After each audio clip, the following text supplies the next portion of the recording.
Hi. Welcome to our show. Well, hi, everybody! Coming to you somewhat live and semi-weekly from the Quad M World headquarters located in Helena's scenic North Valley. It's the Quad M Show.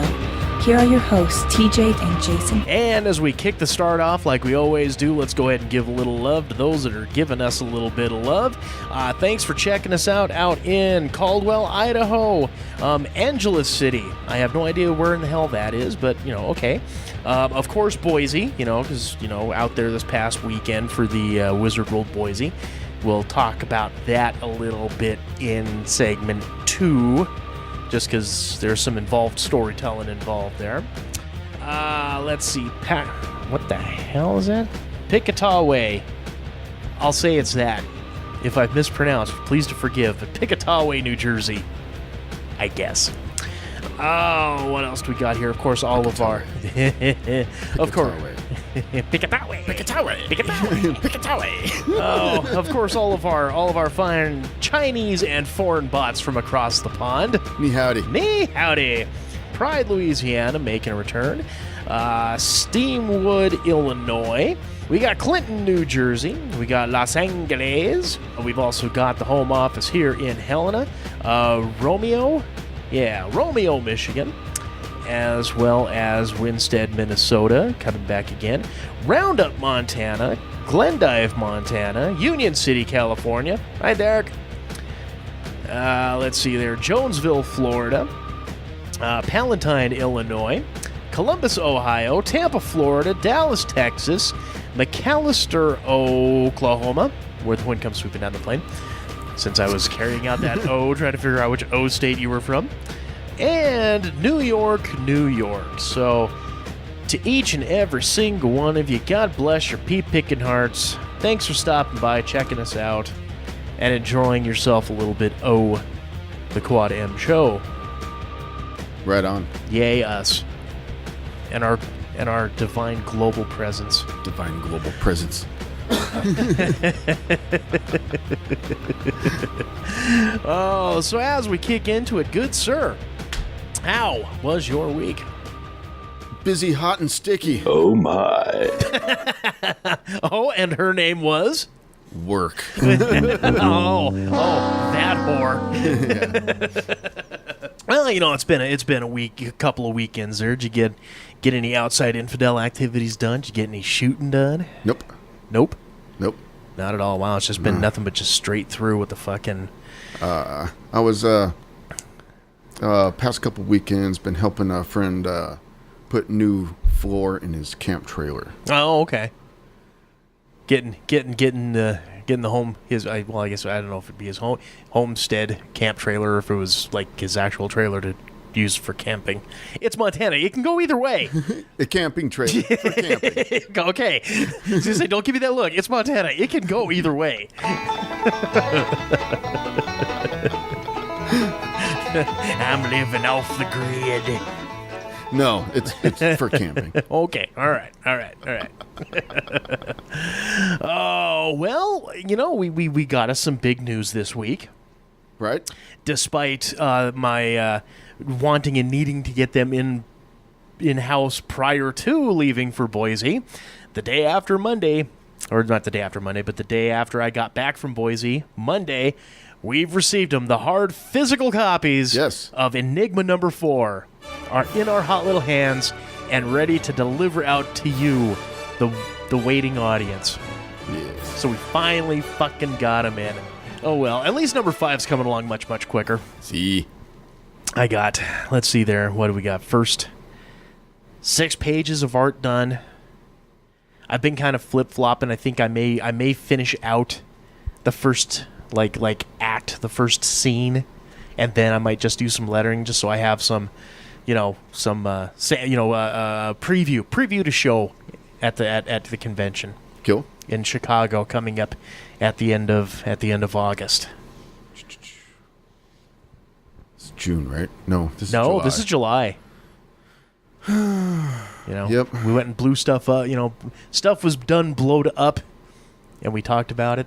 Yep. Yeah. Yeah. 18's just moving right along. I almost hate to say it, but that's how you know you're getting older. Mm-hmm. Is that time now just basically just no longer fucking exists. Oh, it exists. It's just you wake up and all of a sudden, shit, it's time to go to bed. What the fuck? it's just all of it's more variable now. It moves at different speeds all the time. Is 5 o'clock ever gonna fucking get here? Fuck no. Then you get home, all of a sudden 5 o'clock becomes 9 o'clock that much quicker. Yeah. Motherfuck. But yeah, so all the the Enigma stuff, that's in and ready to go. Everything on the website's been updated, so you folks can get out there and order your copy. I've already doled out several copies. All of the folks that had ordered them in Portland and Boise, they should have them in their hot little hands by now. Nice. There were some folks in Portland though. I don't know if they've come to try to check out or see what's going on. But all they did was give me email addresses. They didn't give me physical. And I've tried emailing them a couple times, and I have not heard anything back. So, I've done my part. So if any of y'all are listening and you haven't received your copy, pull your heads out of your asses and respond to your emails and give them a fucking address. Reply to an email, and I can send it to you post haste, because I don't want to screw anybody out of their copies of Enigma. Lord knows I don't want. In a perfect world, I would have no copies of Enigma in my house whatsoever. I am completely sold out and waiting for the next shipment, kids. That would be ideal. That would be just fucking lovely. But no, instead the Quad M World headquarters looks like the fucking warehouse for... It looks like the Quad M World headquarters. Well, okay, all right, you got me there. Yeah, but there should be like the fucking storage unit. There should be like, we're going to go down to the warehouse. Which I guess technically would just be downstairs. But yeah, whatever. I'm tired. I'm rambling and I'm tired. What's in a name? Moonbeam? You can just call it what you want. What's in a name, Moonbeam?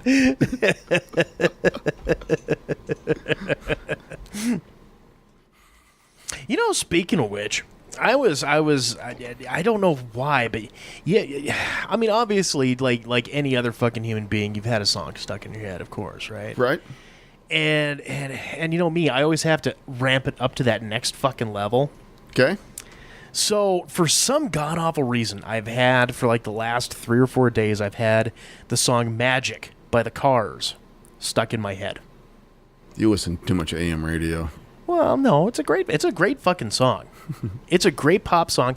And here's the thing, the Cars, obviously, all they ever released was their pop stuff, but if you actually listen to the deeper cuts, the deeper tracks, there was some pretty good experimental shit. And I would say Elliot Easton on lead guitar, one of the 50 greatest guitar players of all time. The guy was phenomenal. And so, here again, me being me, I start fucking dicking around on YouTube, and I started finding Elliot Easton interviews. And I saw this interview with, it was like him and Dweezil Zappa were doing a guitar clinic type thing, talking about, some of the leads he's played and stuff like that. Okay. And you want to talk about some guy that I think has sold his soul to Satan to ensure that he does not age, is Dweezil fucking Zappa. Aside from shorter hair, he looks no different than he did when he was on The Running Man. And he's got to be fucking 15, 20 years older than me. So he's like mid-60s and still looks like he's in his 20s. See, it's that Hollywood money.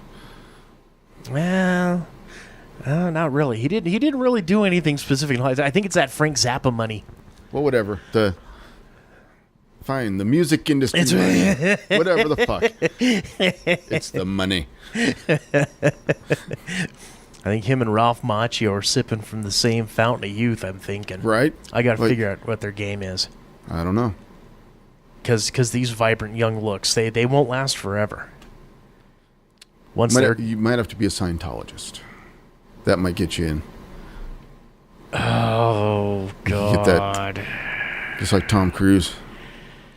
Yeah. You could be like, Tom Cruise's like chubbier stunt double. I got this one, Tom. Here, you just hold back. All right. I got this cake. No, bring the copter down. We can just green screen the fucking thing. Just bring it down just a little bit more. All right, I'm going to jump. Okay, here we go. Ready? 1, 2. Whew, all right, okay, hold on. Union break, guys. I'm fucking tuckered out. Oh, hold on. Yeah. Fat Axel is now Tom Cruise's stunt double. Blah. Blah.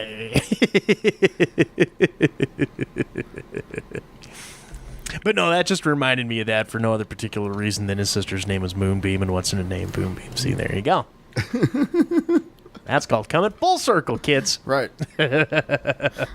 All right, well, let's go ahead here. This will be a quick first break because, honestly, I had something, and then old timers reared its ugly head. And I forgot what the fuck it is. But we got plenty. Oh, what? Which, yes, sir. Let me see. In the weekend of whatever the weekend of August 9th is, I'm not sure if I will be able to do the show or not. Okay. I'm going to Great Falls to a Seether concert. Oh, they're back in Montana, are they? Yeah. I can't remember when I went there, but I saw them play a couple years back. They put on a good show. I've seen them twice here, and I think once was in Great Falls and once in Billings. I think. Yeah. Well, and I know next weekend we might either have to do it a day early or a day late. Okay. Because, as you kids, some of you longtime listeners are aware, we usually record on Friday nights and get this sumbitch posted on Mondays, which is actually hilarious. I got feedback from both Chris and Derrick. They are amazed at the turnaround time for the show. And I'm like, really? He's like, oh my God, I just take all my time. I don't even, I record and then fuck, it could take, that's that. God damn it! Thank you. That's what I was trying to remember. I had some shit to whore out. That's what it was. Whoring out. I'll get to the whoring uno momento. But it was like, yeah, no, fucking, because we had recorded this. I recorded a bit for Derrick's show, comic books, motherfucker. Do you read them? And shit, I think we recorded that back in like January or February, and he just put it out this week. And wow. yeah, he's like, I know I record like 6 or 7 at a time, and then I just edit and post them as needed. I have backups, and I'm like, yeah, but when we're a topical show, and it doesn't take me that long. I mean, let's be realistic here. The reason it takes me like 5 hours to fucking edit is because I will go onto YouTube to look for bumper music or sound bites, and next thing you know, I just get lost in the search. No. Not you. No. Oh. I've never done that before. Not at all. I could easily have the show done inside of 3 hours if I was feverishly working. Right. 5. Got to give it at least 5, because I know me too well. Yeah, I know. Not like the other night, I didn't accidentally watch like 2.5 hours of Penn and Teller Fool Us clips, and well, I got a sleeve covered. I got a sleeve colored. But yeah, no, real quick before we end it here, just as a reminder for all you kids, so I was on, once again, Derrick Crab's show, Comic Books, Motherfucker, Do You Read 'Em? And on that episode, we're discussing Captain America issues 253 and 254, where Captain America fights vampires, one, Baron Blood, and a whole thing going off about that, and talking about John Byrne and Captain America's snoopy Jewish girlfriend. Just it's far funnier. And then we also discuss ROM. I don't know if you remember ROM Space Night, but annual number 1, which featured a space knight named Glory Hole. And the jokes write themselves, kids. Yeah, they did. But we made the appearance on the show for that and had a good time doing it. Laughs abound. And then also too, myself, Chris McClanahan from Deeply Dapper, and Derrick Crab from the Fanholes podcast, History Comics on Film, got together Friday night after the show. the first night of the show in Boise, and recorded the state of the comic book convention address. I guess is kind of what it ended up being called. Maybe, I don't know. I don't know. The state of the Comic-Con, something along those lines. But basically, the three of us just kind of talking about comic book cons, how they used to be, how they are now, and talking about the '90s explosion of shit and how it's gone like way too fucking pop culture-y now, and all the kind of stuff. And it's actually, it's an interesting little hour and a half. And it was a very quick edit, too. It was very seamless. All I had to do was lop 30 minutes off the beginning, because, how we, have our little pre-show warm-up. Right. And a lot of very inappropriate things were said and discussed. Maybe I'll give you a listen to some of that at some point in time. But it turned out to be very, very good, very, very well done. I was very happy with it. And so make sure you can go right to Quad M Productions, go in under the Quad M show, and that Boise Summit will be in with the Quad M show listings there to get the episode of Comics Motherfucker Do You Read Them that I'm on with Derek. That is on his I think it's on his blog spot. If you go to our Facebook, I have it linked in there. I have it linked in our Facebook, so you can get to it from there. But his website, because he goes through Blogspot, so it's like this unwieldy fanholes.hocf.blogspot.com. Fuck, my fingers hurt from typing shit. So just go to the Quad M Comics Facebook page. Get on in there, and the link will be right in there. You can click right in and enjoy even more podcast goodness from us here. All right. Well, good sir, do you have anything left for segment one? No. All right. Well, let's go ahead here. We'll take our first break. We will come back with a little bit of, 2 weeks post-show, and I'm still just rummy as fuck. We will come back with our second segment featuring a little bit of FGS as well as some hot takes. It's Quad M Show, kids. Stay tuned. Have you checked out QuadMProductions.com lately? QuadMProductions.com is your direct access hookup to order the Enigma comic book series and download the Quad M Show podcast. Check the appearances page for upcoming events and contact us with any questions or comments. Don't be the only lonely soul who's missing out on all the fun. Visit us today at QuadMProductions.com. That's QuadMProductions.com. You're listening to the Quad M Show. Segment 2. Welcome back to the second segment of this here Quad M Show. Again, we are your hosts. I am TJ. And Jason. Welcome back to the show. And this segment is brought to you in part by Mirror Salon and Spa. Now, I know you folks are seeing those pics online, and you're saying to yourselves, damn, how does TJ get that awesome hair? Well, a small part of it is genetics, kids. The big credit, however, goes to Shauna and all the fine folks over there at Mirror. Now, if you get on over there today and you get yourself a haircut, you tell them Quad M sent you. You know what's going to happen? Discount. $5 off any service they provide. So get your ass on over there today. Walk-ins are always welcome. Stop on in, give them a call, do whatever it takes. Mirror Salon and Spa. Hold on.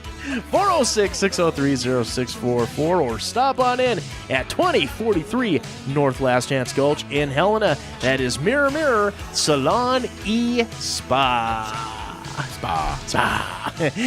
No, you got the long one before, motherfucker. Now you get short spa.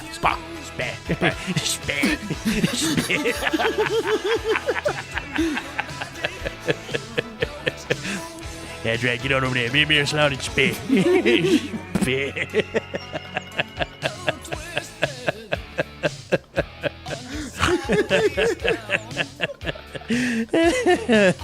You know what else likes going to the spa? Fred G. Sanford Award for Excellence in Stupidity. Moron. You're a moron. Idiot. Idiot. Dullard. You're always the stupid. Did you take lessons? The FGS Award for Excellence in Stupidity. Let's go ahead and take a look here now. I believe, this one comes to us by way of Michigan. Or, God damn it, what am I thinking? This one comes to us by way of Wisconsin, in the Milwaukee area. Ooh, Milwaukee. Yeah, I learned to pronounce that way from Alice Cooper, you know. Fucking A. Wayne's Yeah. World. Yeah, exactly. It's an old Indian word. Yes. I learned it from an old Indian. Story goes as such. So, a Wisconsin woman had a literal grab bag of illegal narcotics, including cocaine, methamphetamine, marijuana, ecstasy, and synthetic pot, hidden inside her body when police arrested her following a recent traffic stop. Whoa, look out! Look out! Man. do you want to hit the website real quick to see what his prize catch looks like? I can only imagine. Oh, she's a beauty. Let's see. Acting on a tip, police pulled over a 1997 Monte Carlo being driven by Desiree Webster, age 20, who was accompanied in the vehicle by Gerald McCollum, a 39-year-old convicted drug dealer. Investigators have been told that McCollum would travel with females and have them conceal the contraband inside their body. The Monte Carlo was stopped in Shawano, a city about 150 miles north of Milwaukee. Did you want the spelling for Desiree? No, I got it. Okay. Yeah, it's 2 E's. I've got it. Okay. All right. I trust you. I believe you. I can Google. I could Google with the best of them, motherfucker. When a patrolman told Webster that police thought drugs are in her private parts, she claimed to not have any drugs in her at all. What about the vagina? Webster, who had turned over to cops a small bag of pot that was in her bra, was arrested and transported to the county lockup. After Webster refused to cooperate with a strip search, she was taken to a local healthcare facility where a CAT scan revealed a baggy-type mass in her pelvic area.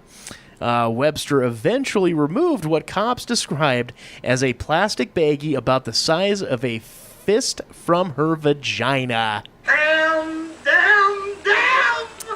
Yep. You got The it. stash is estimated to be worth $6,163. That's not an estimate. When you put a 63 in there, not so much. That's a precise number. That's what they called up Huggy Bear to go see what the street value is. Right. An estimate is around $6,000 worth of drugs. An estimate is sitting at $6,563.25 based on the current market, as told to us by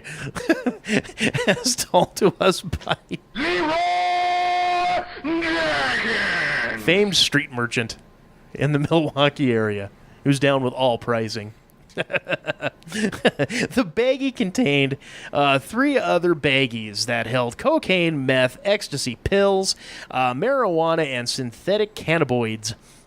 A white powder weighing 1.52 grams was also found, but police couldn't get a positive field test on the substance. Amazon Fire TV stick! A criminal complaint notes that a drug dog named Recon alerted the policeman to the presence of the narcotics inside the Monte Carlo.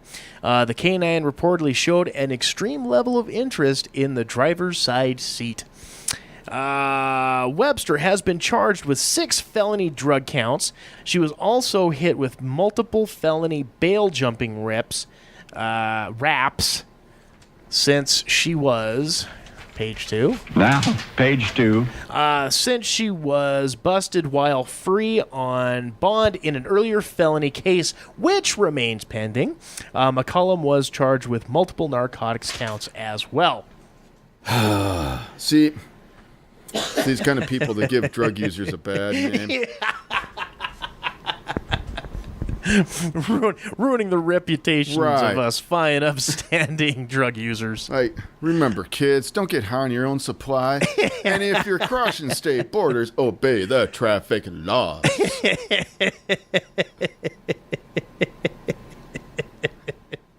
The size of a fist. The baggie the size of a fist. And if you look at her, bleh. Yep. Probably didn't even notice. Probably. That's one of those ones that would like fucking drop a kid in the bath. Because she didn't know she was pregnant. Because A, fucking stoned out of her gourd, and B, You know, I've actually read reports where like morbidly obese women would just like fucking drop a kid in the middle of the fucking store, not even knowing they were pregnant. Right. You hear shit like that. I mean, it's fucking crazy. How would they not fucking know? Yeah, I don't know, dude. Yeah, for my next trick. It's like it's disturbing and holy crap, dude. Yeah. More's the pity. I don't know. There's go ahead. Do it to themselves. I mean, Well, yeah. But I mean, good lord, you know. I guess we was just raised right, you know, for a little bit of. I mean, not much. You know, it's not like it's not like I'm all fucking, you know, primped up and shit. You know, I'm kind of slovenly in my own way. But goddamn, at least you know I don't like that. Right. You know. Oh well, I don't have pity for her. Nope. Not even a little bit. All right, so to you, Desiree Webster, congratulations. You, my little gal, are the winner of this week's Fred G. Sanford Award for Excellence in Stupidity. You dummy! Excellent work, Desiree. Excellent. You fucking moron. Way to use your blinker. Right. Let's get into some hot takes. News and notes from all four corners of the pop culture world. And the sign gotta stay hot! You gotta stay hot! You gotta stay hot! It's time for some hot takes. All right. Well, you know, we got a couple of things here to talk about. But first, you know, I didn't do it in the last section because I knew it was going to be story time, involved story time. But give a quick little recap on last weekend's sojourn to Wizard World Boise. Right. And the convention that took place. First off, out of the gate, and you know, I always have to say this because when the story starts doing its downward spiral into the sink drain, I want to make sure that people understand I don't fault Wizard entirely for shit that happens because it was their first time show in Boise, so they, you know, obviously didn't know any better. But there were things they could have done to correct it way earlier than they did, as far as some of the issues that I am about to discuss. But it was, I mean, in general, it was a good show. Looks like they had a good turnout, you know, for what it was. I think they're already planning on being in there in 2019. So, I mean, we'll see what happens there for that. But I had pulled into Boise around 3 a.m. Friday, because when I travel to the farther, you know, to cities that I've never been in before and I'm not quite sure getting around and all that, I like to get in later, or I guess earlier, whichever way you want to look at it. But I want to get in there to avoid as much traffic as possible and have a free shot, you know, free straight shot to the hotel of which I am staying. And so the hotel I stayed at was the Safari Inn, and it was maybe a block away from the venue, so it was really handy for both, you know, loading in and loading out. And dirt fucking cheap, so I was amazed at the fucking rates. Chris had hipped me to the situation of Artist Alley about a week before the show. And me and my attitude, it's always, well, let's make lemonade out of the lemons. It won't be that bad. It'll be fine. No, Chris was right. The way they had it set up was as you walk in, to the right, you have big, huge vendors convention hall where all of the main vendors and small press and all the big shit was in. And then off to the left side, you had the first of the two Artist Alley rooms where the corner was open air that people could walk in and out. I mean, just, you know, be a beautiful area and all that type of shit.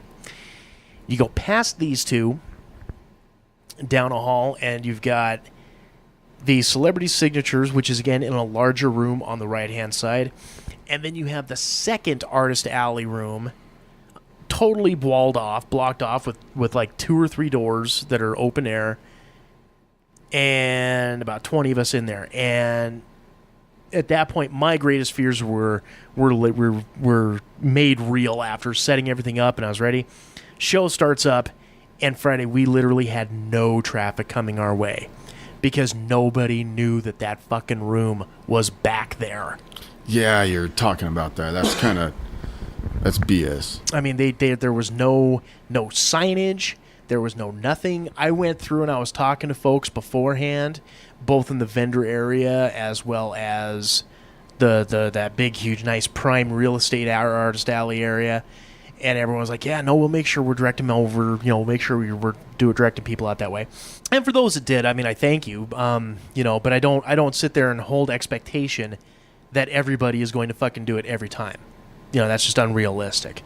What I would expect is that there would have been some level of fucking signage up to let people know that we were there. So yeah, I mean, the first day it was just, I mean, it was deader than shit. I mean, we'd hardly get any fucking traffic coming through there.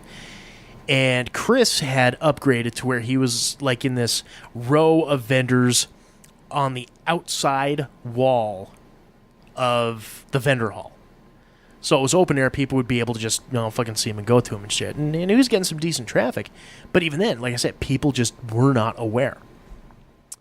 So Saturday comes around, and the guy sitting on my left, his name was Dan, and I know his last name starts with a B, and it's a long ass name that I can't remember off the top of my head. And if I could remember it or had it, I probably couldn't pronounce it well. So my apologies. But he did like some cover work and coloring for some Lady Death stuff. I don't know if you're familiar with the character of Lady Death. She was kind of really big in the 90s and early 2000s. Name sounds familiar. Yeah, I've probably seen it. I don't know. Yeah, well, I mean, Sure. you know enough of us comic book folk that I'm sure it's been wormed its way into your eyeballs at least once. And I come walking in Saturday morning, and he looks at me and he says, "Hey, how's your handwriting?" And I go, "Honestly, not that fucking good. Why? What are you thinking?" Oh yeah, I remember now. Why? Remember what? Oh, I just Googled Lady Death. Oh, okay, all right. And he pulls out this 11x17 bit of artboard, corkboard, whatever it was, and I look at it and I go, okay, and I look to the gal working the table to my right, and I says, how's your handwriting? She goes, it's okay. And I look back over to Elle, it's okay, her handwriting's okay. So we give her the sign, and she does up the artist alley with an arrow, and as I go looking to find a place to tape it up, all of a sudden, here I see on the fucking corner of this hallway T intersection, I don't know if it was Wizard or if it was the venue or whomever, had put up a standee sign with a printed, like pinkish, orangish, bright sign with an arrow pointing to people to the celebrity fucking signing area. And it's like, what the fuck? Nothing for us at all. So I said, fuck it. I hung the sign right underneath the fucking celebrity signing thing. I look over back at Chris and I says, you did not see this, you know nothing. And fucking tippy-toed my way back into the artist alley. And it did some good because we still got, at least more traffic than we had on Friday, which isn't really saying much. And I went out midday and saw that they had actually printed up a sign, and then with that nice bright pink, bright orange fucking paper with the artist alley arrow pointing our way, but still kept our Charlie Brown sign hanging underneath. And then Sunday went in, hunkered down, show starts at 10, and then all of a sudden 10:30 we get like this mad rush of fucking people coming in. And we're like, wait, what the fuck is this all about? Well, come to find out, they fucking put a third sign up, another fucking standee sign, but this time it's an electric sign, all fucking well-lit and bright, artist alley this way. Make sure to check it out. It's like, what the fuck? You couldn't do this shit on Friday? It took you 3 fucking days? It was one of those type of fucking shows. But That isn't to say that it didn't have its moments. The key big first moment is the fact that finally had myself face-to-face introduction with longtime friend of the show and interviewee and across the board there, Derek Crabb. Finally got to meet him. Really good guy, really nice guy.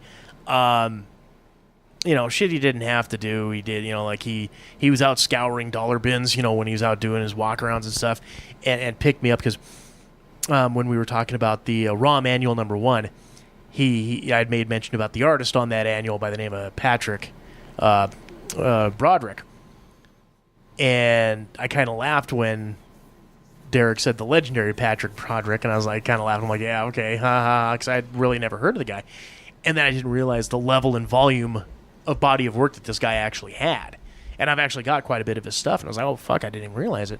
Well, he had, out of the dollar bins, gotten me a couple of funny books with his work, so I was very grateful for that, and again, thank you.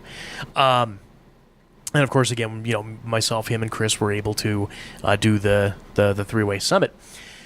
But really, the biggest story coming out of this. Now, one of the things Wizard likes to do is after the show, sometimes Fridays, sometimes Saturdays, just kind of depends what when they want to do it. They will have like an after-show party at a local joint, a local drinking place. And again, this is a classic case of, they didn't know the town they were in. We went to dinner at Buffalo Wild Wings. And the cool thing, as a quick aside, the cool thing about this fucking Boise Center, it's like this big, huge-ass plaza. And you got all this shit around here. So you got like the Civic Center little fucking hall that we were in. And then in the middle of the Circle Plaza, you got the fountains and all this shit. And you've got a fucking sushi joint. You've got Buffalo Wild Wings. And like over across the way, you had the venue where they were running the UFC pay-per-view that night. It's like, fuck, if I would have known that, I would have fucking tried to score tickets and go watch me some fucking, UFC and, wave to all the fans back home saying, yeah, I made it, yay, and all that. And then, of course, that was the reason why I met your friend there, Aaron, who graciously stopped by and right. Picked that was kind of neat. Yeah. Fucking, picked up the combo pack, said hi to you, and of course you texted me. I don't tell them hi right back. But, so we go to the Buffalo Wild Wings, we're having dinner, and we're like, well, what do you want to do after this? And I says, well, I've never done any of those Wizard World after parties. Do we want to go check that out and scope it out? And he's like, oh, yeah, sure, no, cool. We can go ahead and do that. And I says, okay. So this, little gal comes walking by. And I says, hey, excuse me, miss. And she comes over. She's like, yes. And she was an employee. It wasn't like I grabbed a random customer for this, but an employee there. And I says, this club, it's called the Balcony. Do you know where is that? Where's the directions for that guy? And she kind of smiles a little bit, and she goes, well, if you just come out and you come around, it's just right down 2 blocks down that way. I says, okay. Have you ever been in there? Is it an okay joint? What are they going on over there? And she's like, oh, I don't know. I'm 21. I've never been to any places like that. And she didn't look 21. She looked like she'd been older. But okay, whatever. All right, cool, fine. Thank you for your time. Have a good evening. Okay, great. So I paid for the dinner, and we're off to go see what the Wizard World Party after event is like. And we go down. And you have to go up this set of escalators. So we go up the escalators, and I'm kind of looking around, going, "Okay, where's that?" And Derek's, "Oh, it's right over here on the left." Okay, cool. So we go up, and we go up to the maitre d' or fuck, what do you call them? The concierge desk, whatever the fuck they are. The guy, the host, whatever it is. Yeah. And this critter, and I think it was a dude. I think it was a transgender dude. I'm pretty sure it was a transgender dude. I don't know. Okay. But she had like the right half of her head shaved, her head shaved, and then the rest of it was kind of like flopped over flock of seagulls and had like the fucking 2-inch little fucking claw hook fingernails going on there. And it was, hey, fellas, how you doing? What do you got? Are you coming on in tonight? What do you got going to say? I don't know. We're supposed to be here for the Wizard World things. Oh, yeah, it's going to get crazy here later tonight. It's just going to be insane. Let me go ahead and we'll slap some little stamps on your arm. Okay, there you go. All right. You guys have yourself a good time. I says, okay, great. Thank you.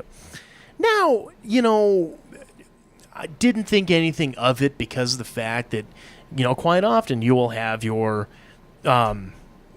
flamboyant people, work in the front there. And that's not an unusual thing in most clubs, right? Right. Sure.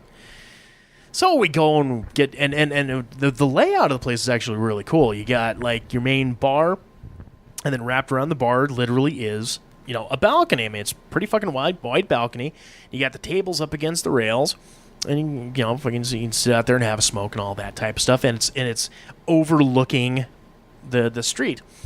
And of course, first thing I do, I look at Derrick and I says, I wonder how many people fucking did a header over these fucking things doing drunk shenanigans over time. Obviously not enough because they didn't have chicken wire or anything fucking, blockading it. And so as we're sitting there, a very, lithe, wiry, tall, muscular-toned blonde dude with his hair perfectly coiffed comes up with a tray and says, would you gentlemen like some Jell-O shots for $2 a piece? Well, I don't really have any cash on me right now, but where's your ATM? Maybe I'll go hit up the ATM here in a little bit. And maybe it's just right around the corner, right over there. You go ahead and you get the money. I says, okay, all right, cool, great, thank you. And he saunters off. And again, I didn't think a whole lot of it because, quite frankly, in a lot of places you will have some of those metro, dare I say, homosexual males. I'm not going to say, whatever, but you're going to have that again as a server type thing. I mean, that's perfectly normal. I see nothing wrong with this. So then I say to Derrick, Derrick, I got to go take a piss. I'll be right back. I got to go find the bathroom. He says, okay, cool. So I go sauntering into the bar, and I head up to the bar. And here again, you have a tall, wiry, muscular, thin type of dude, great body, great physique, perfectly coiffed black hair, well tanned. I says, dude, can I get some help? How can I help you, sir? Whereabouts is your bathrooms at, my good man? If you just go right down there and to the right and then to the left, you're going to be right there at the bathrooms. And at no point you felt like an ignorant hick? Well, as I make my way across the bar and across, the dance floor on the left there, and this is when things start kind of clicking a little bit, because here...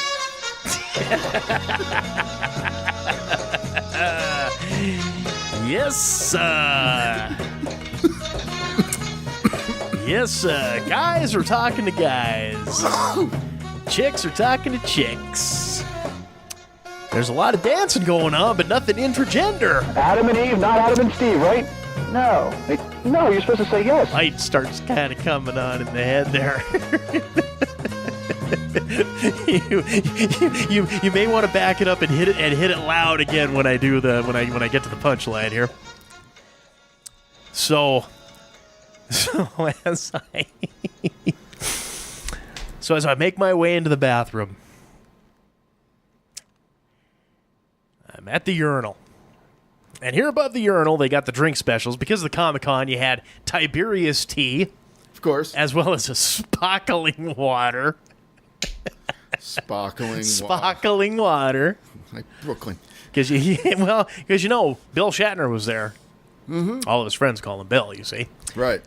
And to the left, I on the other urinal, there was no other people on there, but there was this thing for Shark Week. And it had Jaws, kind of like the Jaws poster there with the shark and the dude swimming across. I'm like, okay, cool, I'm taking this. Then all of a sudden I hear from the sink, I hear this.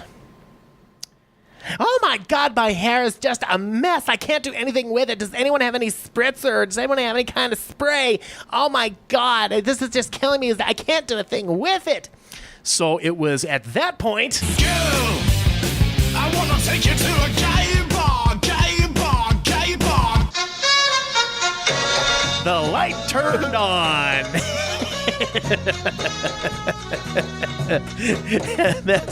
That's when TJ realized this was a full-blown gay bar. Which is fine. You know, it's not that big a deal. Nobody hit on me. I was okay with that. But I just had no idea that this was the place that we were, that we were going to be at. So I made my way back out. Made my way back outside to my friend Derrick. I says, Derrick, I'm going to finish this smoke, then we're going to take off. He says, why? Why? I says, well, I think we're in a gay bar, dude. It's like, well, how do you know? And I says, well, let's see. There was the front desk guy. There was this. There was the bartender. There's the fact that if you look on that dance floor, ain't no dudes dance with chicks. And I told him, I says, it reminds me of the prank phone calls that were done to that little old lady. You weren't here when that was going on, but one of the things, she was calling somebody a homosexual, and he said, Adam and Eve, not Adam and Steve, right? No. No, you're supposed to say yes. and he says, well, that might not be the case. I'm okay. All right, fine. And then it was right when he says, that might not be the case. The perfectly coiffed blonde gentleman with the tray came back, and this time he was without his shirt. Oh, my. And I says, really? And he says, oh. And then the final straw on that camel's back was there was a group of like three, a gal and two dudes. And the one dude that was kind of like standing closer to our table, probably about a good 5 inches taller than me. I'd say he's probably about 6'4", 6'5", something like that. But a lot heftier, rather robust gentleman. And while she's looking on her phone, talking whatever, and he starts doing the hip dance. He starts doing the like this shit. So we left and went to the place we had went to Friday night. This little place called Mulligan's, and right, nice little hole in the wall dive bar. But couldn't get a pool table, so we just sat at the bar for the rest of the night, and there you go, there you have it. I mean, beyond that, I don't. It was sad because I know there could have been a better turnout for us in that what I was calling it all weekend was the land of misfit artists. No misfit artist. Nobody wants an Enigma in a box. And had there been proper signage, say, hey, don't forget, there's this over here. Make sure you're checking everything out. We would have had traffic all weekend. And it would have been a much, much better turnout for us in that room. So that's the disappointment. But again, I'm not gonna fault Wizard too bad. They will know better for the next time, and be able to go from there. So there you go. Any questions about Boise that I may have left out, or any other wonderings that you may have had? Nope. There you go. Yep. TJ got skunked at the table and ended up at a gay bar. There you go. There's your highlights. Sounds like a great road trip, man. Yeah, it wasn't. Really, the road trip part wasn't that bad. It was actually a pretty good drive, except for the fact that I-15 was predominantly nothing but fucking construction all the goddamn way. Well, yeah, it's construction season. I know that. That was the state flowers, the fucking barrel with the little fucking reflector on the top. I know that. But that was the only issue that I had. Other than that, like I said, the tripwise was fine. And the show, here again, it's nice doing the cons because you get, you meet other people, you see a lot of familiar faces, making new friends and making your way across the thing. We're all in this together, kids. But at the end of the day, it's just like, missed opportunities. So hopefully Chicago, being an established show, being a 4-day show, and having spoken to someone who's worked at the Chicago show before, kind of giving me a little bit of tricks of the innards, I'm thinking that will be a much better show. Right on. And then if not, well, move on to the next one. And just keep the train going, god damn it. All right, so a little bit further, you kind of hipped me to something a little belated here. I hadn't realized what today was. What, July 20th? Yeah. Yeah. On this day. Yeah. This is a lead in this. Yeah. I know. I'm letting you talk now because I know. I was enjoying watching you struggle there. Thank you. And I'll enjoy editing out the discomfort, fucker. Well, yeah, it was July 20th, 1969 that Neil Armstrong and Buzz Aldrin landed on the moon. And don't forget our good friend Alan Shepard. He was part of that group, too. Are you sure about that, buddy? Yeah. He was one of the 3. There were 3 that went up there. Mm-hmm. Yeah, there was 3. Yeah. Alan Shepard was the 3rd.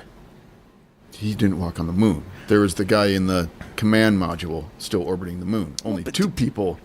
That's what I'm saying. I said, and they walked on the moon. That's like saying the See, colorist. you interrupted me before I got into the whole fucking thing. Okay. See? Yeah, there's your yeah. Yeah, make shit uncomfortable for me, will you?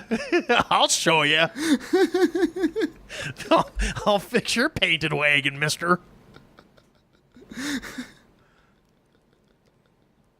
So please, tell us more. It was Neil Armstrong, Michael Collins, and Buzz Aldrin. Michael Collins, okay. Yeah. I know what I was talking about here. You interrupted me, you fucking mook. How long did it take him to get to the moon, huh?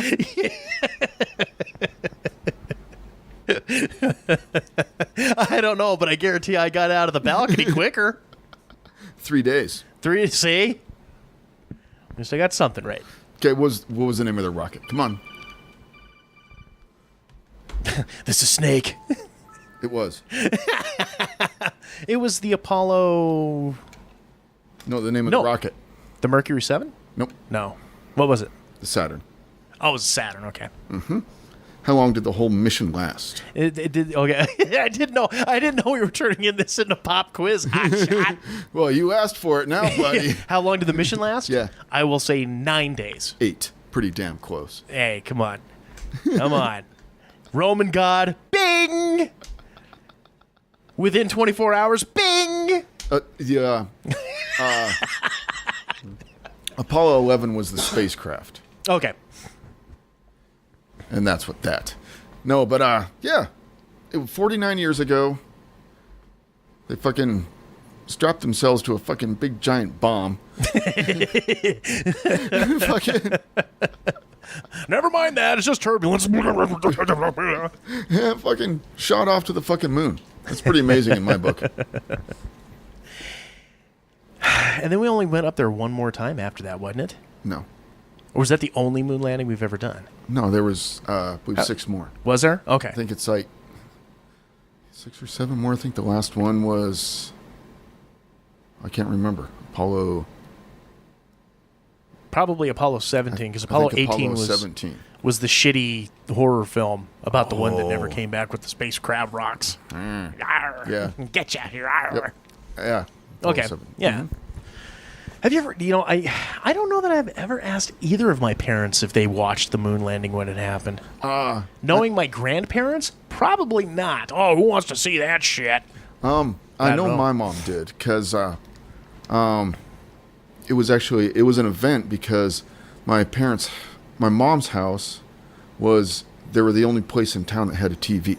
Oh, so you had the whole fucking town there, huh? Yeah, it was, and like the whole town could fit in a house. I mean, we're talking small. It's a ghost town now. Yes. Literally. Yeah. We've talked about it. Yeah. And so yeah, it was like an event. The people would come around. They had like potluck, and all the kids and the people watching. Yeah, it was like this big event type of thing. All 30 people in town centered around this little 13-inch screen. Just that type of deal. Yeah, and. There's no power, so they had to run the generator and whatnot. So, yeah, apparently, the townspeople chipped in and got there was like gas out. Apparently, it was like this event and stuff.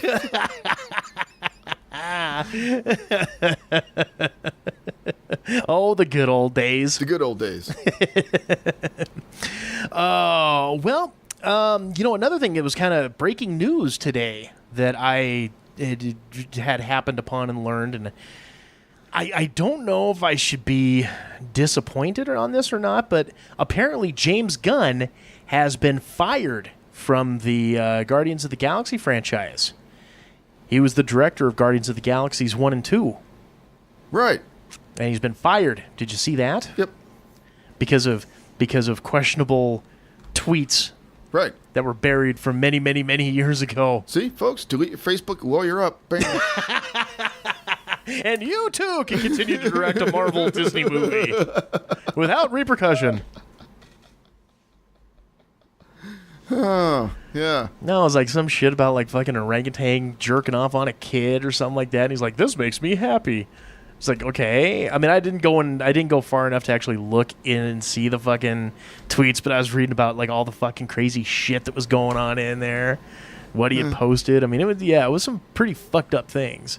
Right. You know, about pedophile. And, you know, the great thing about being raped is that when it's over, you can sit there and say, boy, it feels nice not being raped. And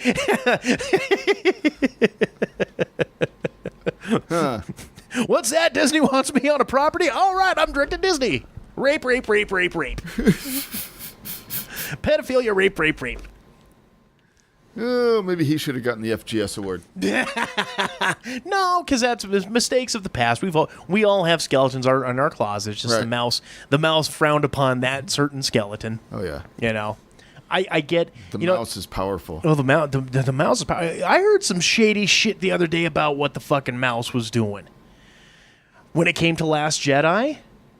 Did you hear about they were trying to fucking like strong arm the movie theaters, saying you will only be able to carry this if you hold on, if you run this for like at least a month. Oh, wow. Like you have to hold on, you have to run this for this long. And it's like, motherfuck, I mean, that's fine for those big ass cineplexes, but like smaller towns, like say, you know, okay, here in Montana, you got Anaconda's got their little ass movie theater, or, you know, towns or places where you've only got like maybe 1 or 2 screens, period. Right. And they want to fucking say, dude, you can't, that's silly. That's stupid silly. Which tells me that Disney knew how bad that movie sucked. Right. You know, if you're going to carry it, you're going to fucking carry it, motherfucker. Right. And you're going to like it. They're going to milk that cow. Oh, my God. Yeah, the mouse is too powerful. It's too powerful. But then again, I also get giggly when Marvel movies come out. And, oh, my God, they got the Fox properties. Yay, Disney owns Family Guy. Let's see how they fuck this up. Right. So that means what? No more Family Guy. Oh, shut up, Meg. Right. Yeah, I can see Peter Griffin taking out Mickey Mouse with a shotgun. I can't fucking do the Donald Duck voice, so I just oh, giggity giggity. Oh.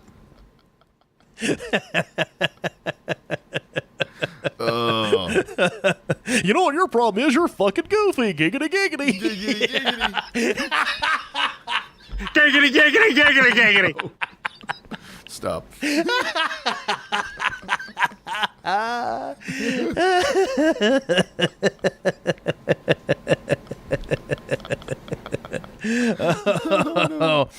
Speaking of stop, speaking of won't you please just fucking stop.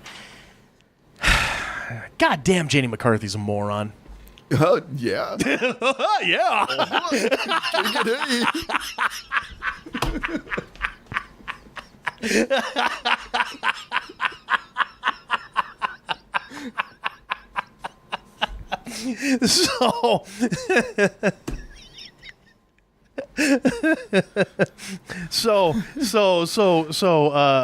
You know, co-producer and co-host Jason pointed out to me earlier. I believe was it yesterday you said that? You said that to me A day or so ago, something like that. I can't remember, but yeah, sent me the thing involving Jenny McCarthy sending out a fucking video on Twitter or Instagram, or wherever the fuck it was.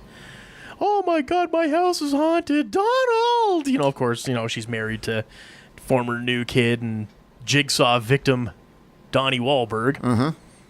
Marky Mark Light, I guess. The older Marky Mark, I guess. I don't know. Whatever. But it does this fucking video, and there's like the little fucking jingle playing in her piano, and she freaks out. And did you see the video? And I have many a problem with this video. I think, honestly, the whole thing is like, oh my God, my house is haunted. It's so fucking creepy. It's so creepy. I honestly think, after watching the video, I believe it is 100% staged. I think it's the ghosts of unvaccinated children. Oh, we'll get into that shortly, too. Just, the camera was not set up in any type of selfie fucking way. You know, it's backed up at a fucking distance, and she's like, starts off looking in a goddamn mirror or some shit. And then the thing fucking goes off. She's like, oh my God, Donnie. And I don't think Donnie was in on it. I think she's that stupid. I think it was complete setup on her end because that camera was too perfectly framed for it to be just like some off the cuff type shit. It was pulled back and framed too well. But if you're watching that video and you fucking listening to it, Donnie, I don't know how long they've been married, but from the sound and the tone of his voice, I don't know how much longer they will be. Because it was that, Donnie, you just hear this background. What? Someone's playing the piano, Donnie. What? The piano. Someone's playing the piano. Who? I don't know. It's because he's way off in the fucking kitchen, annoyed as fuck. See, I thought the video was taken from one of those Nest home things. Oh, like a security deal? Yeah, like a security camera. Maybe. That's okay. what I thought. Okay. I don't think it debunks my myth 100%, but it certainly it provides a good counterpoint to the Jenny McCarthy staging her idiocy argument. But apparently the jingle is like the Google Home startup fucking jingle, you know, with the little piano thing, kind of like if someone was restarting Windows or something like that. You know, that's all it fucking was. And Donnie's, you know, like I said, old Donnie Wahlberg's annoyed and pissed off that he's not making the new kid money anymore. Now, yeah, his wife is fucking hot, but she's a lunatic. So he's, you know, regretting his shit, and you can tell it, like I said, in the tone of his voice. What? I can say it's just poor Donnie. Right. But reminds me of something my grandpapa told me once. No matter how pretty she is, somebody somewhere is sick and tired of putting up with her shit. Exactly. That, my friend, is a truism through and through. But, you know, I got curious. I says, I know she's batshit crazy because everyone knows about that whole fucking anti-vaccination thing going on with her, and she's just a goddamn lunatic. So I went and did myself a little research, and kids, we're dragging it out one more time. Hateful hashtags. It's time once again for Hateful Hashtags with TJ. Okay. So this took place somewhere around like May, I think. I want to say March of 2014. So it was about 4 years ago when this occurred. But yeah, in her infinite wisdom, because obviously Jenny McCarthy knows how the internet works, decided to ask her Reddit followers, what is the most important personality trait you look for in a mate?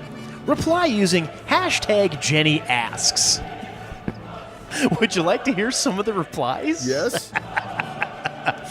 All right, so at Seth Manukin, well, he replied, someone who vaccinates because I'd want our kids to survive. At Jenny McCarthy, most important that you look. Most important thing. Hashtag Jenny Asks. Let's see. At Scalawag Spirit said, someone who respects that science isn't on some secret malicious crusade to screw us over and that vaccinations save lives. Hashtag Jenny Asks. Let's see here. At Trisha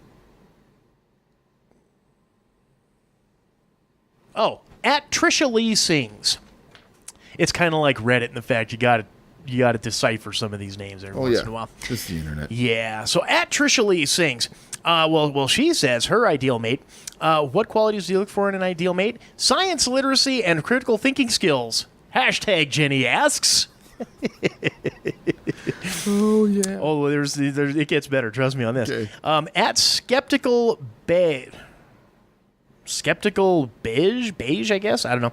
Hashtag Jenny asks, someone who gets their medical advice from real doctors, not anti-vax cranks.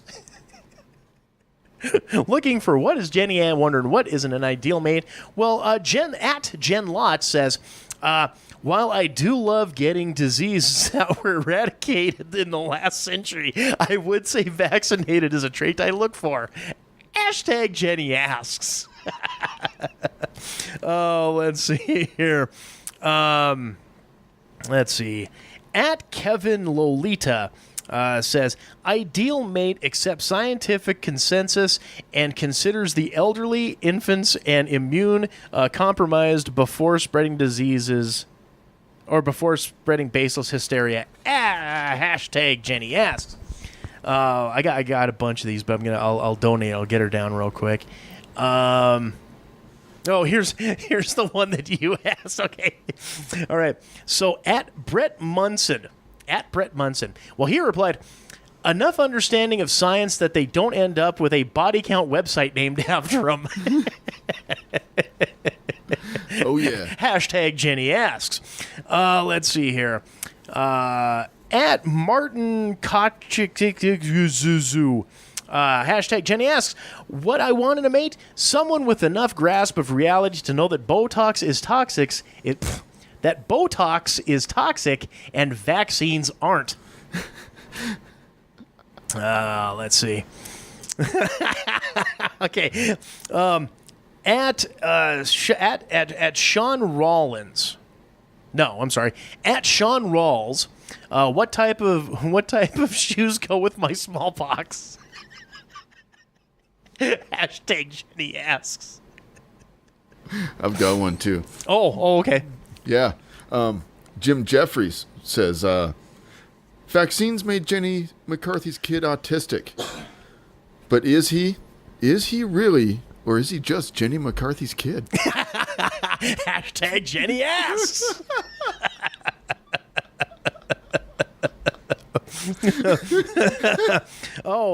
At Rick Duong. He says, hashtag Jenny asks, someone who likes Tom Cruise, like when he was in War of the Worlds and realizing aliens all died because they weren't vaccinated.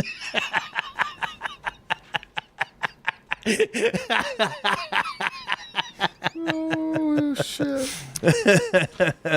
Oh, and I've got, let's see here. Okay, I've got one more. I'll let you read one or two if you got some other ones there. Oh, I'm just checking out the Jenny McCarthy body count. Oh, okay. .com. All right, and finally here we've got at @Robbie G. He says, hashtag Jenny asks, I like a mate who pretends to know more about vaccines than doctors because she can't argue when I pretend to be an astronaut. Hashtag Jenny asks. About time. Busted out another hateful hashtag for you kids there. Oh, why did they stop at 2015 on the body count? Well, I was gonna try to come up with something smart ass. I got nothing. Yeah. Bastards. Maybe like Jenny, they just gave up. I can't count too high. Math is hard. All right, well, let's go ahead here, and we will take ourselves the last break. We will come back, third segment, with a little bit of Reddit fun. It's Quad M Show, gang. Stay tuned. Ghosts gives vaccines autism. In a city where corruption rules the streets, only one man can stop the serial killer known as the Blood Bandit. James Kurt, a former police officer turned private investigator, must race against the clock to stop the madman before he achieves his ultimate diabolical goal. When JK's brother Alex is thought killed in the line of duty and mysteriously returns with no memory of his past life, the stakes are raised even higher. Enigma, the comic book series from Quad M Productions, written and illustrated by TJ Damon, with colors and effects by Jason Vickers. Enigma. Order your copy at quadmproductions.com today.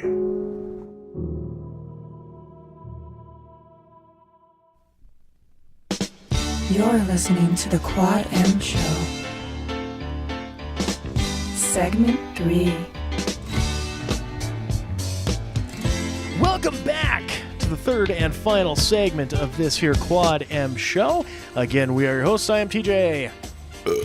And Jason. And him. And this segment is brought to you in part by DeeplyDapper.com. Now, you heard us go on and on about all that sweet merch that you can pick up over there at DeeplyDapper.com. Original art prints and books, vinyl wrap metal flasks, custom key hangers and light switch plates, as well as those handmade soaps, all based on your favorite Nerd World properties. But there is so much more. You got on over there to DeeplyDapper.com after you're done listening to the show here. Give your ears a treat. Check out the Robot Kraken podcast, as well as the 3D Podcasket, and all the fun and shenanigans he's got going on over there. Support our buddy, support our friend, Chris McClanahan over there at DeeplyDapper.com. Once again, that is DeeplyDapper.com. Better living through tentacles. Tentacles. Did you come up with any squid jokes this time around? No. You didn't even try, did you? The inkwell ran dry on my squid jokes. Well, you know where the inkwell never runs dry. Reddit. Reddit fun with Jason. Reddit fun with Jason. That's right. They don't have an inkwell. Or a life. No. Right. I kid.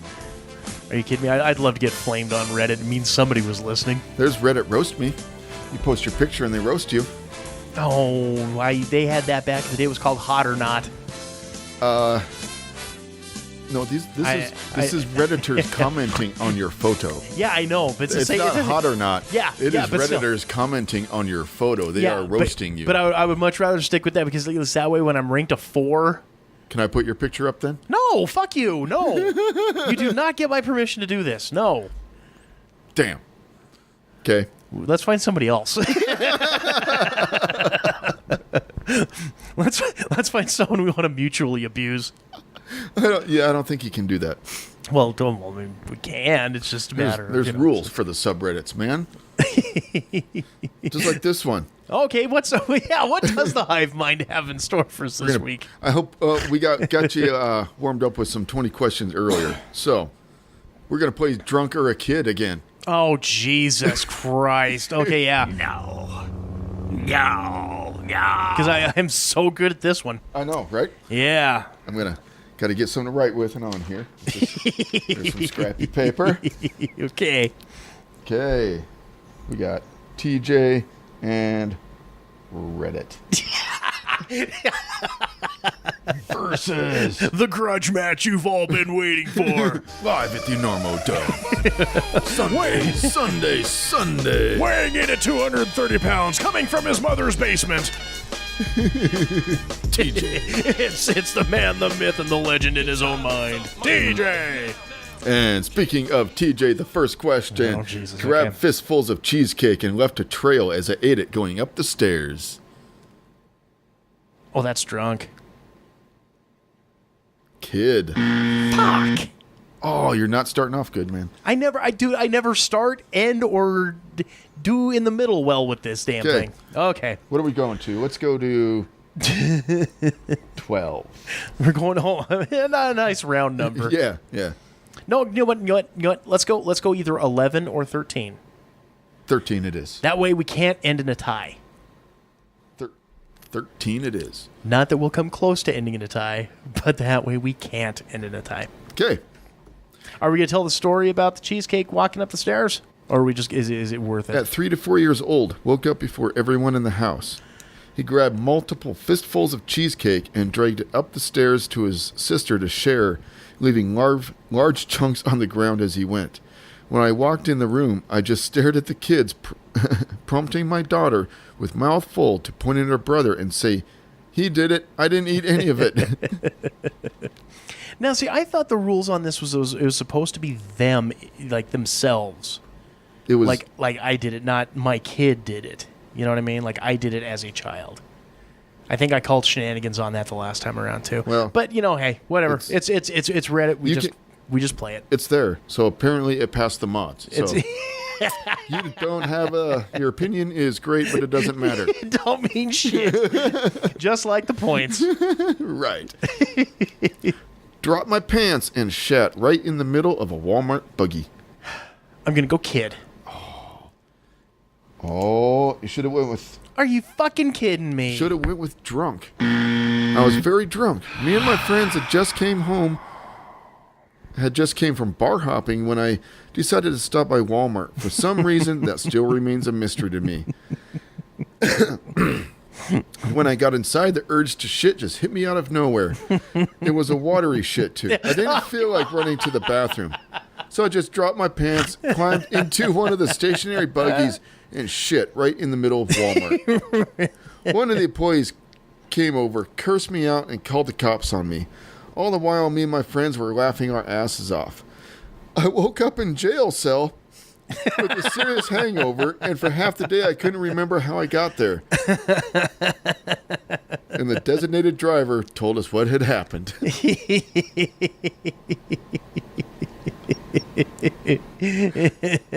That's a good story. I shit in a where? That's from user something else. Left a tortilla in my pocket because I was full and didn't want to insult the host. I'm gonna go kid. Yeah. Yay me. 1 point for TJ. All right. 1 point. All right. Ladies and gentlemen. Getting warmed up. With a tortilla in his pocket. And it was a kid. Basically, kid puts food in pocket because embarrassed. I was at little Jimmy Kramer's birthday party. We were 7 years old, and I was drunk off my ass. I'm going to read this exactly as it's written.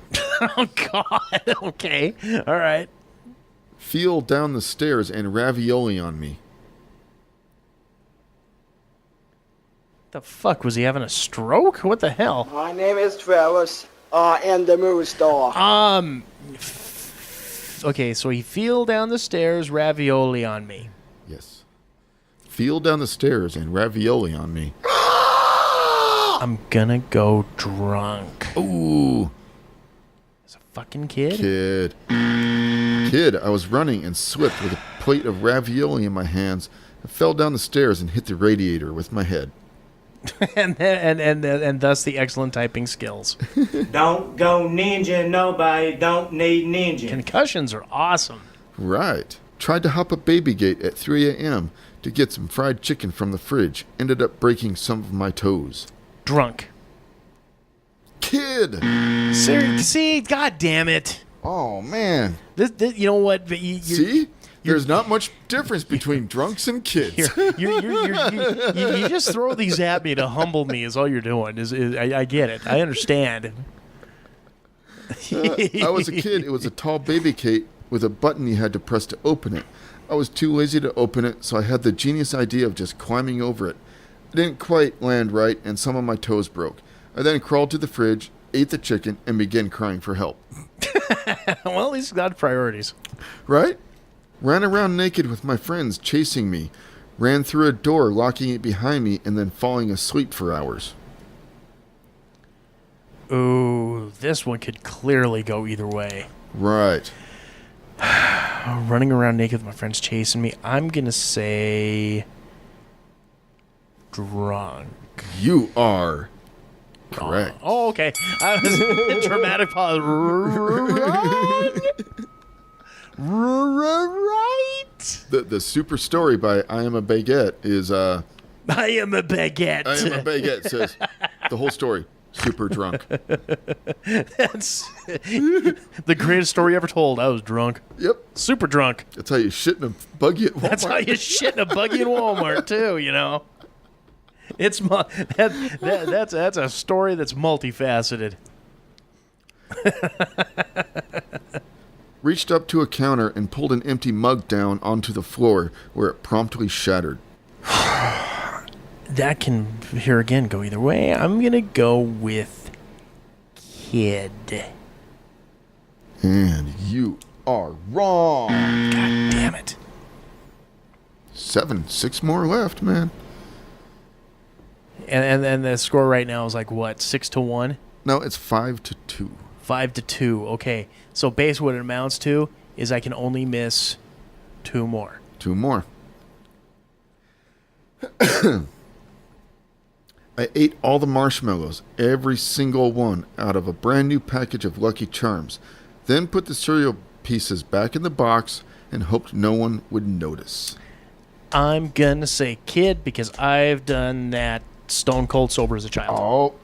Seriously? Motherfucker. I was drunk. My boyfriend noticed the next day and I tried to play it up. What? What a weird manufacturer defect. This is outrageous. We should demand a refund. What but seems I eventually to be the problem, confessed. But I eventually confessed to my shenanigans and bought a new box of cereal. Yeah. Eating all the marshmallows. Fucking bullshit! The hell. Wanted to make spaghetti, attempted to stir the pot of boiling water with my hand. Kid. Wrong. Fuck. Okay, so I've officially lost this goddamn thing, but I'll keep playing. You just got to get all of them right from now on out. Well, no, right? it's 7. You could only miss 2. Yeah, and I just missed 2. Yep. Yeah. Because me and this game do not get along well. Yep. Yeah. No, sir, you don't. Question 10. This is TJ, or this is what Jason calls humbling TJ via Reddit. Welcome to putting TJ in his place theater. Gotta do it once in a while. And here are the players, drunks and kids. I think it's funny how it's like, it's hard to tell. I mean, I don't know the answers either until I like. Until you read them, you're sure. You know. But even I'm like, yeah, I think I'm in my head I'm losing 2. So.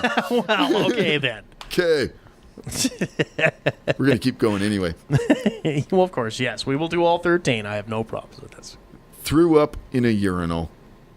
Oh, drunk. Kid. Fuck. Kid. Boy Scouts. Food poisoning. Mess. Yuck.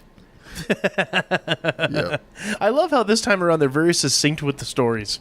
Oh, that was my oh, that's just your summary. That's the Burt Cliff Notes. Yeah. Otherwise, it's a big scroll. That was my TLDR.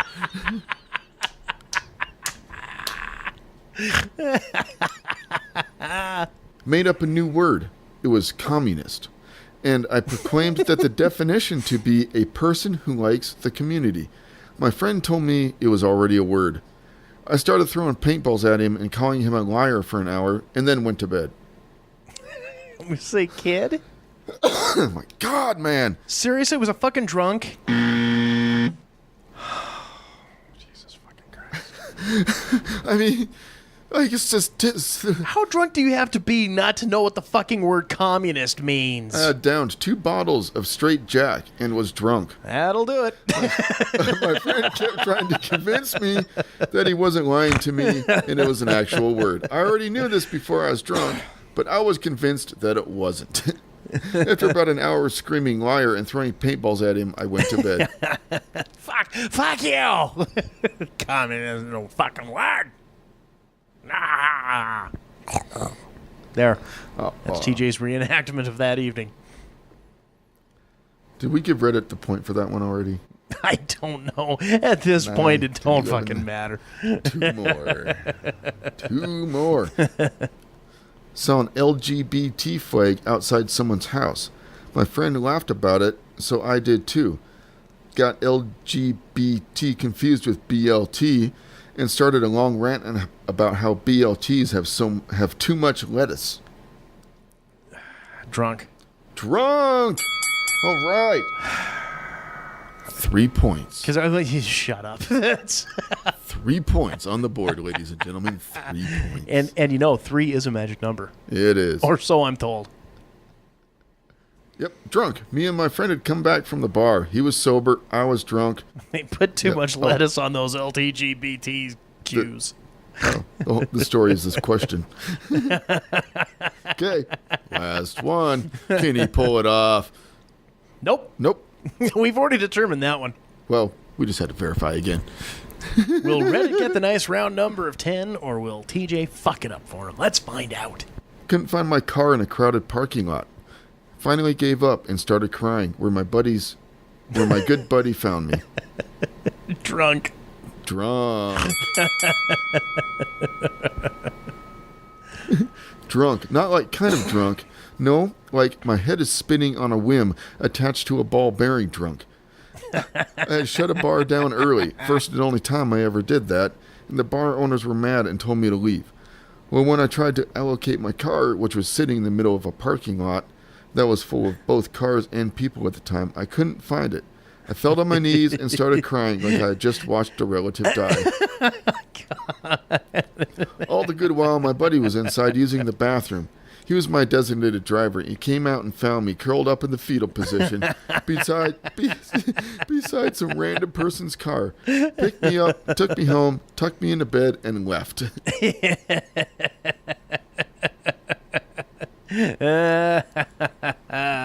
See, the car was a giveaway on that one. It was a gimme. That was. Well, you know what? Considering I only scored 4 fucking points, I can use all the help I can get. Yeah, you can. So I'll take that for what it is. So congratulations, Reddit. Yeah, congratulations. You outwitted TJ. Again. Still. Don't take much. All right. Well, good sir, do you have anything for picks the week this week? No. I don't think so. Okay. Well, I kind of do. If you kids, have the chance, and you're on the old tuba view, what I would recommend viewing, and it's about a 7-minute video, and it's just funny as shit. Derek Crabb hit me to this, and I showed it to you the other night. The Dr. Doom, the monarch of Latveria, wannabe ruler and dictator of the world, doing stand-up comedy. And I don't know how old this video is, but god damn. I mean, like I said, good buddy with the show, Derek Crabb, hit me to it. And it is just some funny shit. I mean, this guy comes out in full Doom regalia. I mean, full fucking pads and armor and the whole 9 yards. And he's sitting there and he's reading these jokes off of cue cards.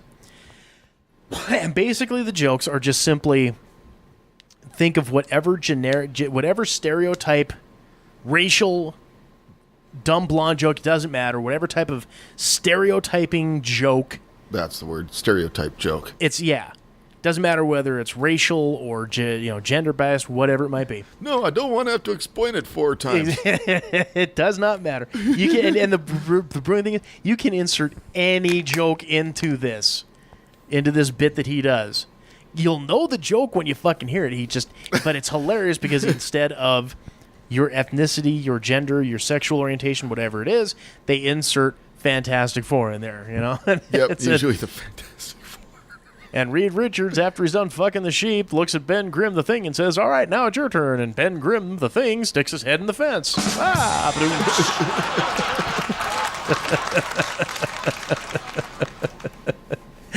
And it's one of those ones where, I mean, you don't even have to be like a real comic book diehard comic fan to know and get what's going on. It's fucking hilarious. It's 7 minutes worth of your time. Go enjoy the funny. You're welcome. All right. Well, good sir, do we have anything left to pimp, promote, propagate, or pander this evening? No. Well, that will wrap it up for this week's episode of the Quad M Show. As always, gang, make sure to subscribe, rate, and review us on any of the podcast catching apps that you're using out there. Make sure to like and follow us on Twitter, Facebook, and Instagram, username Quad M Comics. And also, make sure to check out this week's Fanholes comic books. Motherfucker, do you read them? And give our buddy Derek some love. I'm on that show this week as well. And also, don't forget, Enigma number 4, physical copies. They are out now. Get on over, quadmproductions.com. Order your copy of Enigma number 4 today. Do it now. Yes. So, until next week, this is TJ. And Jason. And we will see you all later, gang. Take care. You've been listening to the Quad M Show. Copyright 2018. Quad M Productions. If you have any comments, questions, queries, quibbles, or concerns, email us at quadmcomics@gmail.com or find us on Twitter at quadmcomics.